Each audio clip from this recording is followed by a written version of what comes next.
It was barely 7 a.m. when Officer Troy Riggins pulled his cruiser over to the curb on 14th and Lenox. The fog was still lifting off the sidewalk, but the way he slammed the door made it clear he already had a target. There she was.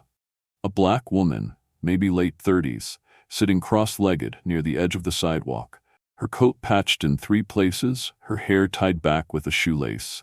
Beside her, a battered military duffel bag rested like a forgotten body. She wasn't panhandling, she wasn't making noise, she was just there. Too there for Troy. "Hey, get your trash off my street," he barked, his voice cutting through the morning stillness like a blade. "This ain't a squat zone, lady. Move." The woman didn't flinch. She simply looked up, calm, unreadable, and reached for the thermos beside her. She unscrewed the lid and took a sip. Water. Nothing more. But that slight silent act, it pushed him over the edge. "Oh, you want to be cute?" he growled, marching toward her like a storm. "I've had it with you people thinking sidewalks are sofas. Got the nerve to sit there like you paid rent." He kicked the thermos across the pavement. It bounced, splashing water like spilled blood. Still, the woman didn't move, just blinked, once. "I said, get the hell up," he yelled louder, louder than the traffic, louder than reason. "Before I drag your sorry ass to county for loitering and resisting." A passing jogger slowed down. A woman walking her dog pulled out her phone, hesitated. "Is everything okay, officer?" the dog walker called out. Troy turned his head halfway. "Mind your business, unless you want to join her." The woman with the dog kept walking, but not without recording. That's when he bent down and grabbed the woman's duffel bag. "What's in here? Huh? Meth? Stolen wallets? Trash from your last alley nap?" He unzipped it. Clothes, carefully folded. A rosary. A leather-bound journal. A toothbrush sealed in a Ziploc. No needles, no money, no contraband, just human things. "You know what you are?" he spat, flinging the bag down so hard it knocked over the water bottle next to her knee. "You're a ghost with a mouth, a homeless piece of nothing." Still, she said nothing, just watched him. And that enraged him more than any curse word would have. "You think you're better than me, huh?" he muttered, looming over her now. "Sitting there with your calm face, like you're judging me." A rookie officer across the street paused by his own cruiser, unsure whether to intervene. But before he could move, Troy reached for the woman's coat collar. That's when she finally spoke. Calm, measured, dangerous. "Take your hand off me," she said, her voice low but sharp as broken glass. "Last warning," Troy laughed. "Or what?" He grabbed her coat. She moved faster than he could react. With one hand, she twisted his wrist just enough to break contact. With the other, she reached into the inside pocket of her coat. Troy's hand hovered near his holster. She didn't pull a weapon. She pulled a badge. Shiny. Federal. FBI. "I told you that was your last warning, Officer Riggins." The rookie across the street froze. The woman on the sidewalk stood up, straightened her coat. No longer silent, no longer invisible. "I'm Special Agent Monroe, and you're interfering with a federal investigation." The rookie's radio crackled. Troy Riggins blinked. For the first time that morning, he was speechless, and the sidewalk suddenly felt like the wrong battlefield. The silence after Special Agent Monroe felt like a shot fired in an empty church. Troy Riggins stared at the badge like it was radioactive. His mouth opened once, then shut. He looked around, expecting someone, anyone, to laugh and say this was some prank. But the rookie across the street didn't move. The woman with the dog was now fully recording. The jogger had turned back, cautiously lingering at a distance. Monroe remained still, badge in one hand, duffel at her feet, eyes locked on Riggins. "You're bluffing," he snapped, louder than he needed to. "That could be fake. Hell, you probably bought it off Amazon." Monroe didn't blink. "Want to call it in?" He hesitated. "You know the protocol, officer. You think I'm impersonating a federal agent? Call your captain. I'll wait." Her voice was calm, but it carried the weight of a woman who knew every inch of power she held, and exactly when to use it. Troy's fingers twitched near his radio, but instead he said, "Even if that badge is real, what the hell kind of FBI agent dresses like that?" There it was. You people. Not said out loud, but laced in every syllable. In the way he said that. As if no real professional could be black, homeless-looking, or calm in the face of rage. Monroe didn't answer. She slowly reached down, zipped up her duffel bag, and slung it over one shoulder. "I dress like this," she said, "because predators like you don't look twice at ghosts." That's how I get close. Troy's face reddened. You were surveilling me? I didn't say that. She paused. But now that you mention it, you're certainly giving me a lot of material. That did it. Riggins stepped forward, red in the face, spit clinging to the corners of his mouth. Lady, you think just 'cause you flash a badge, you get to disrespect me in my own precinct? You think you can sit out here playing homeless, acting all holier than thou, and what? Scare me into silence? No, she replied. I think you're doing that all by yourself. He lost it. I have served this city for 12 damn years. I've put my life on the line. I've scraped drunks off sidewalks and held dying kids in my arms and watched my partner bleed out on a gas station floor.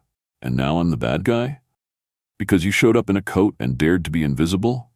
She let him speak. Let him yell. Let the world watch. Then she said softly, 12 years is a long time to perfect your routine. His voice cracked. What did you just say? I said. Monroe stepped toward him. This isn't about how long you've served. It's about what you did when you thought no one was watching. Across the street, the rookie officer's radio finally clicked to life. A dispatcher's voice crackled through. Unit 47, status check? The rookie lifted the mic. We're good, he said automatically, then paused. He looked at Monroe, then at Riggins, then lowered the mic without answering. Monroe noticed. Her eyes lingered a beat longer than usual. Troy tried again to regain control. I don't know what kind of game you're running, but you're way out of your lane. You think a federal badge makes you judge and jury on my turf? I don't need to be the jury, Officer Riggins, she said. Just the evidence. He sneered. What the hell does that mean? She reached into her duffel again. This time, she didn't pull out a badge. She pulled out a body cam, small, black, clipped to a hidden harness. Its red light was blinking, recording his voice, his threats, the kick. The bag tossed, the phrase, homeless trash. Monroe raised one eyebrow. Still think I'm running a game? Troy turned ghost pale. He took one step back, then two. His mouth moved, but no words came out. The rookie officer finally stepped forward. Sir, he said hesitantly, you want me to, call the lieutenant? But Monroe cut in gently. No need. I already have everything I came for. She looked around at the silent, stunned witnesses, at the dog walker still filming, at the jogger now rooted in place, then back to Troy. You made it easy. She slung the body cam strap over her shoulder, snapped her badge case shut, and walked away, slow, measured steps like someone not in a hurry, because the damage had already been done. Troy Riggins stood frozen, hand twitching near his belt, unsure whether to run, shout, or beg. He did none. The rookie didn't follow her. No one did. But behind her, from windows, sidewalks, and bystanders' phones, eyes began to turn and record. Monroe walked 3 blocks down Lenox before she stopped. Her boots, once scuffed with city dust, now clicked with intention. She turned into a narrow alley beside an old bakery and knocked 3 times on a gray steel service door. It opened instantly. Inside, a dim operations room hummed to life. A table with screens, a wall covered in maps, photos, notes. 3 agents were already there. 2 in hoodies, 1 in a janitor uniform, still wearing latex gloves. Monroe tossed the body cam onto the table. Full capture, threats, slurs, physical aggression, and now, witness exposure. Agent Jace, the man in the janitor uniform, nodded. Same pattern as last time? She nodded. Worse. He tapped a few keys and pulled up a map. Officer Troy Riggins, badge 48672, currently under 2 sealed internal affairs complaints, excessive force, both dismissed, both witnesses, mysteriously dropped charges. Yeah, Monroe said, because he knew how to make them disappear. The woman in the hoodie, Agent Torres, looked up from a monitor. Not anymore. She spun the screen. It showed footage from 3 different phones. Civilians. The moment Riggins kicked Monroe's thermos, the words "ghost with a mouth," the flash of her badge, his face, all now viral, already circulating on private justice blogs, already time-stamped, already undeniable. Meanwhile, back at the precinct, Riggins was pacing in the break room like a lion in a cage. You don't believe her, right? He barked, looking at the rookie, Officer Deshawn, who had followed him back inside. Deshawn didn't respond. She was baiting me. Who the hell plants themselves like that, lets themselves get insulted just to play gotcha? Still nothing. Say something, man. Finally, Deshawn spoke, voice calm. She didn't let herself get insulted. You just gave her the rope. Riggins slammed his fist on the table. So now I'm the criminal, after everything I've done for this city? He didn't notice that two other officers, Lieutenant Ramos and Officer Chan, had stepped in, silent. Both had heard enough. Ramos spoke up. They're from Internal Affairs, Troy. What? The people who opened the safe house down on 52nd. The bakery? It's a front. Riggins froze. His heartbeat was thunder in his ears. They've been watching you for a while, Ramos continued, arms crossed. Not just you, a pattern across 3 precincts. Riggins looked at all of them like strangers. You all knew? Chan looked away. We knew something. But Monroe? She knew everything. Back in the ops room, Monroe scrolled through files on Riggins, photos, testimonies, even a report from 2 years ago, an old man left bleeding outside a shelter. Charges dismissed, no footage, no witnesses, until now. This makes 5 confirmed, she said. Jace looked up. What's the endgame here? Monroe glanced at the board. It's never just one bad cop. Riggins is the crack. We need to know who gave him cover, who signed off those complaints, who told victims not to file. And if no one talks, Monroe turned to the camera feed again. They'll talk. That evening, Riggins sat in his squad car alone. He hadn't been given any new calls. His radio was quiet, too quiet. He turned on the engine. A yellow envelope sat on the passenger seat. It hadn't been there this morning. Inside, printed screenshots, him kicking the bag, his face. Monroe's badge, a still from a civilian video, mid-slap, frozen in time, and one line in bold text. We saw. The city saw. What do you think Internal Affairs is going to do next? He stepped out of the car, dizzy. The world was watching.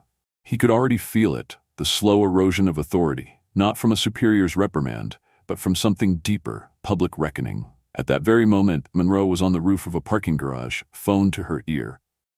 Yes, she said. He cracked. The voice on the other end was calm, and the precinct? Already divided, a few ready to flip. Some are scared. That's good. Fear means attention. And your cover? She smiled slightly. No longer needed. A beat of silence. Then, we go wide tomorrow. Let the city see what justice looks like from the sidewalk up. She hung up. The wind tugged at her coat. Somewhere below, sirens wailed in the distance, and inside her coat pocket, the body cam was still warm. At exactly 9:01 the next morning, 2 black SUVs with federal plates rolled into the parking lot of the 7th District Police Precinct. No sirens, no announcements, just quiet, decisive arrival. Special Agent Monroe stepped out first.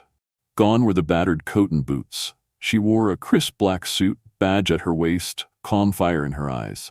4 agents followed, Taurus, Jace, and 2 others dressed sharp, hands near holsters, expressions unreadable. Inside the building, silence began to shift. Officer Troy Riggins, sipping burned coffee in the break room, looked up when he heard the door open. Then he saw her. He stood immediately. You've got a hell of a nerve coming here. Monroe didn't flinch. She stopped 5 feet from him and held up a sealed folder.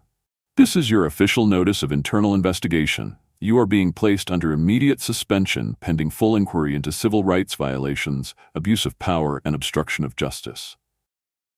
Troy laughed. A short, barked thing, more nervous than amused. This some kind of media stunt? Monroe handed the folder to Lieutenant Ramos, who had quietly joined the scene. Ramos, as acting shift commander, you are now authorized to escort Officer Riggins to Internal Affairs. He is not to access case files, radios, or electronic systems. Troy stared at Ramos like he'd been stabbed. You're siding with them? Ramos didn't answer. Torres stepped forward.